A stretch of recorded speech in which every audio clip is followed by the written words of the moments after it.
तो गाइस देखो भाई का ना क्वेश्चन कुछ इस तरीके से है कि उन्होंने बोला कि एक तो वो कॉलेज ड्रॉप आउट है, ठीक है? एक पॉइंट उन्होंने ये बोला। फिर उन्होंने बोला अपने कमेंट में कि उनके पास मतलब ऑब्वियस सी बात है कि कोई अभी डिग्री नहीं है। तो गाइस आज के दिन की शुरुआत हुई, सुबह मम्मी ने कहा कि चल मंदिर चलते हैं, कुछ प्रसाद भी दे के आ जाएँगे लोगों को।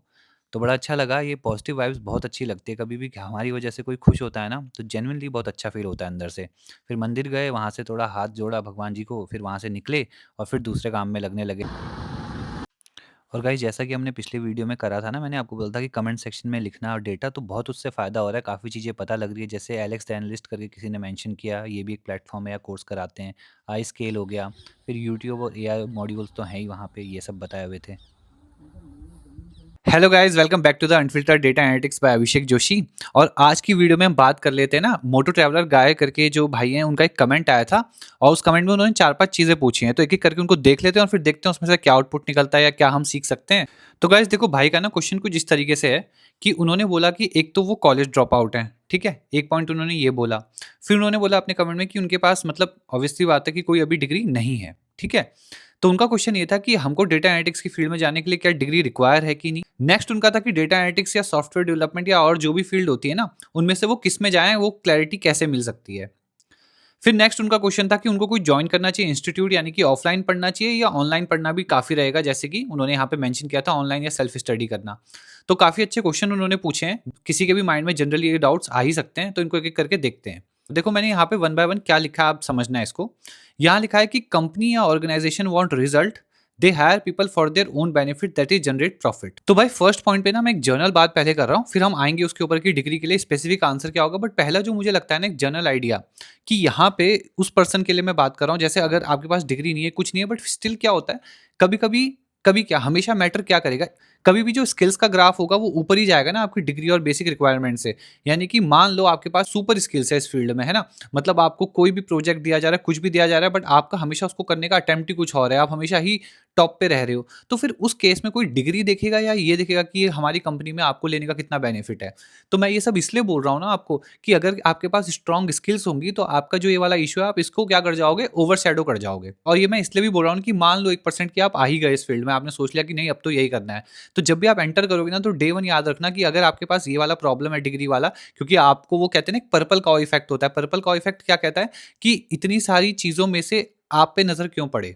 वो इसलिए पड़े कि आपके अंदर कोई अलग बात हो, है ना? तो इसी चीज़ को आपको फॉलो करते हुए यहाँ पे काम करना होगा। स्किल्स पे अच्छी खासी इनपुट देने पड़ेंगे सो दैट आप अच्छा कर पाओ। तो गाइस सेकंड पॉइंट पे मैंने वही लिखा था, we need to crack the shortlisting phase first which could be based on degrees but it can be overshadowed by talent और स्किल्स। तो ठीक है गाइस, वही बात हो गई कि अगर टैलेंट इस ये वाली चीज़ आपके पास है तो फिर ये डिग्री पे हावी हो सकती है, ठीक है? और ऐसा बहुत सारे रियल लाइफ एग्जांपल्स में होता भी है। मूव ऑन करते हैं नेक्स्ट में, मार्केट रिसर्च रिक्वायर्ड। देखो अब यहाँ पे क्यों लिखा है कि हमको इस चीज़ पे काम तो करना पड़ेगा कि डिग्री हमको रिक्वायर्ड है कि नहीं, मतलब मार्केट रिसर्च तो करनी है। बट ये 2 बातें मैंने आपको इसलिए बताई कि हमेशा आप किसके ऊपर ज़्यादा काम करना, स्किल्स के ऊपर। मूव करते हैं आपके नेक्स्ट पॉइंट पे। अब देखो आपका नेक्स्ट क्वेश्चन ये था ना कि आपको डेटा एनालिसिस में जाना चाहिए, सॉफ्टवेयर डेवलपमेंट या किस में? देखो इन सब चीज़ों के लिए ना, क्योंकि ऐसे क्वेश्चन और भी आ रहे थे किस में जाना चाहिए, तो उसके लिए मुझे लगता है ना आप इन पॉइंट्स को समझो। पहला लिखा हुआ है व्हाट डू यू एंजॉय मोर। अब यहाँ पे मैंने ट्रेंड्स क्यों लिखा है और बिल्डिंग गैप। देखो अब यहाँ पे आपको ये सोचना होगा कि आप किन चीज़ों पे आपका फोकस जाता है। जैसे आप कोई चीज़, ट्रेंड का मतलब हो गया किसी की भी चीज़ के ग्राफ को देखना, किसी भी चीज़ में क्या हो रहा है, मार्केट में क्या चल रहा है, कैसे ये क्या हो गया, तो इन सब चीज़ों में जो ध्यान देता है ना, वो ट्रेंड्स की बात हो गई। बट बिल्डिंग ऐप क्या हो गया? ऐप यानी कि आप ये सोचो कि यार ये ऐप रन कैसे कर रही है, ऐसा हो क्या रहा है ये ओला उबर ऐप के अंदर कि यहाँ पे बंदा बुक करता है और उसी सर्कल के अंदर जो ड्राइवर्स हैं उन पे ही मैसेज जाता है। ये सब चीज़ें कैसे हो पा रही है? अगर आपका दिमाग ऐसे वर्क करता है तो फिर आप सॉफ्टवेयर डेवलपमेंट और ये सब सोचो, है ना? सेकंड पॉइंट हो गया सोचने के लिए कोडिंग। अब कोडिंग में मतलब क्या निकल गया कि देखो डेटा एनालिसिस यानी कि कुछ ऐसा हो गया जहाँ पे कोडिंग लेस कॉम्प्लेक्स होगी, यानी कि ज़्यादा आपको कोडिंग वाला इश्यू नहीं आएगा।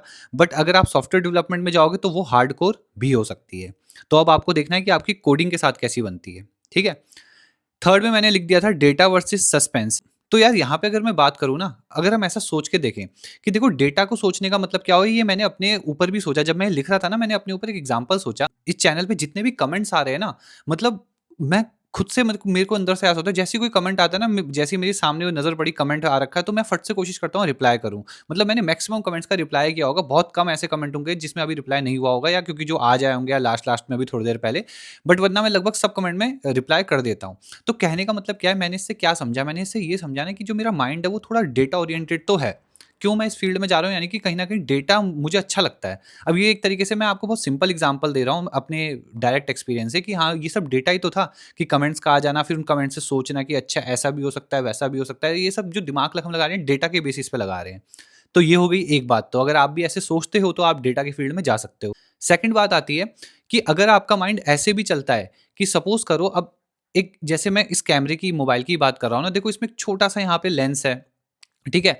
अब मैं यहाँ पे हूँ, आपसे इतना दूर बैठा हुआ हूँ, ये लेंस उसको रिकॉर्ड कर रहा है, फिर अंदर जा कर के इस फ़ोन के अंदर वो एक चीज़ बनी हुई है। अब मैं क्या कर रहा हूँ, अब मैं कोई ऐप खोल रहा हूँ, उसके अंदर उस वीडियो को ला रहा हूँ इम्पोर्ट करके, फिर वहाँ पे ऐसे जो स्प्लिट वाले वो हैं, उस पे क्लिक करके उसको वीडियो को बीच में कट कर रहा हूँ, फिर वो कट हो जाती है, फिर हम उसको जॉइन करते हैं, फिर ये सब जो चीज़ें हो रही हैं, या उसमें जो मेरा ऑडियो है, मैं कभी-कभी ऊपर से वॉइस ओवर करता हूँ, तो ये सारी चीज़ें किसी ऐप के अंदर हो रही है ना, तो उस ऐप को भी तो किसने बनाया होगा, और जब वो उसको बना रहा होगा तो सोचो उसने क्या-क्या माइंड चलाया होगा, क्योंकि जो-जो मेरे को रिक्वायर्ड है वो सब चीज़ें तो ऐप में हो ही जा रही हैं।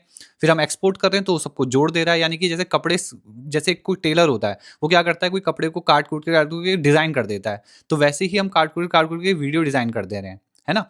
तो अगर मैं जो रॉ रिकॉर्ड कर रहा हूँ मैं सीधा ये डाल दूँ तो वो उतना अच्छा लगेगा ना, क्योंकि उसमें बीच-बीच में इन्फॉर्मेटिव चीज़ें नहीं होंगी, या वो कहीं पे लैग कर रही होगी, कहीं पे कैमरा हिल गया होगा, कहीं पे खराब सी रिकॉर्डिंग आई होगी। और जेन्युइनली पता है आपको, मैं जब स्टार्ट करता हूँ ना वीडियो, पहले 5 से 6 छोटी-छोटी क्लिप्स तो मैं ये टेस्ट करने के लिए देखता हूँ ऑडियो कैसी आ रही है, कभी ये माइक को आगे करके, कभी पीछे करके, क्योंकि बहुत क्रिस्प सी आवाज़ ना अच्छी लगती है, पर वो आ नहीं रही होती है हर बार में, है ना? कभी-कभी तो ये भी डर लगा रहता है कि अभी मैं रिकॉर्ड कर रहा हूँ, पता नहीं अभी ये कौन से वाले टाइप से ऑडियो रिकॉर्ड कर रहा होगा। जो इसका बेस्ट मतलब आउटपुट है ना, मैं हमेशा कोशिश करता हूँ वो आ जाए, बट वो बहुत बार नहीं भी आता। कभी-कभी हल्की-सी फेड लगती है मुझे साउंड, तो मज़ा नहीं आता, तब एडिटिंग के वक़्त लगता है कि यार थोड़ा-सा मैं और इसको टेस्ट करूँ। तो ये सारी कहानी है, तो ये सारी कहानी किसके अंदर आ गई? सॉफ्टवेयर डेवलपमेंट के अंदर। फिर गाइस बात आ जाएगी time and money to invest. देखो अब यहाँ पे ये भी तो है कि कितना टाइम आप दे सकते हो चीज़ों में, और कितना मनी आपके पास है इस पे इन्वेस्ट करने के लिए, तो वो भी डिसाइडिंग फैक्टर होगा। और फिर उसके बाद हो जाएगा कम्युनिकेशन वर्सेस कोड। अब देखो कोड की दुनिया कैसी है कि आप एक लैपटॉप पर अपना सॉफ्टवेयर कहीं भी बैठे हो दुनिया के कोने में और अपनी कोडिंग कर रहे हो। कम्युनिकेशन क्या है कि चीज़ों को करना। अब देखो मैं भी बात करूँ तो मेरे को कम्युनिकेट करना अच्छा लगता है, इसलिए मैं वीडियोज़ बना रहा हूँ, ये चीज़ें कर रहा हूँ। तो ये अपने आप एक इनर चीज़ होती है ना, हमारे अंदर आने लगती है। फिर आपने बोला था कि ऑफ़लाइन जॉइन करना चाहिए या ऑनलाइन? देखो इसमें मैंने क्या लिखा था ना, ऑफ़लाइन का मतलब तो ये हो गया कि देखो एक लिखा था कि ऑफ़लाइन में आपको ट्रैवल करना पड़ेगा, ऑनलाइन में ऐसा कुछ होगा नहीं, ठीक है? अब ऑफ़लाइन में क्या होता है ना, बट मैंने जो फ़ील किया है, सबका अपना-अपना हो सकता है। मुझे लगता है कि फ़ोकस जो है ना ज़्यादा अच्छा बनता है ऑफ़लाइन में, क्योंकि बच्चों के बीच बैठे रहते हैं, सेम एनवायरनमेंट होता है तो मज़ा आता है पढ़ने में। बट ऑनलाइन में फ़ोकस थोड़ा डाउटफुल होता है ना? कब आपका फ़ोकस शिफ्ट हो जाए, कब आप छोड़ के चीज़ों को चल रहे हो आगे, तो कुछ पता नहीं है। बट ऑफ़लाइन में आप कम से कम 2 घंटे क्लास है तो बैठोगे वहाँ, है ना? उसके बाद है ऑफ़लाइन में आप नेटवर्किंग कर सकते हो, आपको और भी लोग मिलेंगे सेम फ़ील्ड के, तो और क्लियर नॉलेज आती है। बट ऑनलाइन में क्या है, ऑनलाइन एक कम्फ़र्ट लेवल वाली बात हो जाती है, और ऐसा कोई ख़ास नेटवर्किंग वहाँ पे नहीं हो रही होगी। और उसके बाद ये मेरा पर्सनल रिव्यू है कि भई मेरे को तो ऑफ़लाइन और अच्छा लगता है, वो ज़्यादा अच्छा है जितना भी मैं देख रहा हूँ सिस्टम से। अभी तो हमने ये बात कर ली कि कैसे-कैसे चीज़ों को हम सोच के हम अपने एंड से क्या करेंगे, बट अब हमको एक्चुअल में डिग्री के लिए जो सॉल्व करना है इश्यू, उसका ना मुझे एक तरीका ये मिला अभी, कि कुछ यूनिवर्सिटीज़ या कुछ जगहों पे अगर हम डायरेक्ट उनको मेल करें और अपनी एलिजिबिलिटी जो-जो हमारे पास हैं चीज़ें, अगर आपने जो मुझे कमेंट में बताया था उसी को एक प्रॉपर मेल में डिज़ाइन कर देना, फॉर्मेट में बॉडी डिज़ाइन करके उनको मेल करो, उनके रिप्लाई से आपको चीज़ें समझ आने लगेगी कि क्या हो सकता है। इसी के चलते मैंने ना 3 जगह पे मेल भी कर दिया है, ठीक है? मैंने उसमें यही लिख दिया कि मेरे फ्रेंड हैं और उनको ये करना है, उनके पास डिग्री नहीं है, ग्रेजुएशन नहीं है, बस उनको ये जाना है तो क्या हो सकता है। तो अब देखते हैं इसके बेसिस में वो क्या रिप्लाई करते हैं, और जो भी रिप्लाई आएगा मैं नेक्स्ट वीडियो में आपको बता दूँगा। और बाकी आप भी अपने एंड से क्या करो, कुछ-कुछ ऐसी चीज़ों को ढूँढो, प्लेटफ़ॉर्म को ढूँढो, उनको मेल करो और उनको अपनी सिचुएशन बताओ। तो आपको हर जगह से, और कहीं पे लिख लेना कि आप कितनी जगह, जैसे आपने 10 जगह मेल की तो 10 जगह का आंसर देखना क्या आया। और इवन सिर्फ़ ऐसे नहीं, आप इंटरनेशनली भी कर सकते हो सकता है आप कोई इटली की यूनिवर्सिटी देख लो, वहाँ डेटा साइंस हो रहा हो तो वहाँ मेल कर दो, ठीक है? या डेटा एनालिसिस का प्रोग्राम है तो वहाँ मेल कर दो, कोई दिक्कत नहीं है, आपको रिस्पॉन्स मिल जाएगा, ठीक है? और जैसे किसी ने डिफरेंट फील्ड से डिफरेंट फील्ड में स्विच कर रहे हैं तो आप भी अपना एक फॉर्मेट बनाओ और मेल करो, ठीक है? तो आपको आ रहे जवाबों से समझ आ जाएगा। तो आई होप आपको आज की वीडियो अच्छी लगी होगी, इन्फॉर्मेटिव लगी होगी, और लास्ट वीडियोज़ की तरह इस पे भी एक एम रख लेते हैं 100 लाइक्स का ही, और वो बहुत जल्दी अचीव भी हो गया 1-2 वीडियो में। Thank you so much again. और आप लोगों की वजह से मुझे मज़ा भी आ रहा है वीडियो बनाने में। जेनुइनली आप लोगों से जब बात होती है तो बहुत अच्छा लगता है। लिविंग द ड्रीम्स वाला कुछ है ये, है ना? मतलब हमेशा से लगता था वीडियो बनाऊँ, अच्छी वीडियो बने, बहुत मैंने बनाई भी हैं, खराब भी वीडियोज़ बहुत बना रखी। बाकी मिलते हैं फिर जल्दी नेक्स्ट वीडियो में। Thank you so much for watching, bye.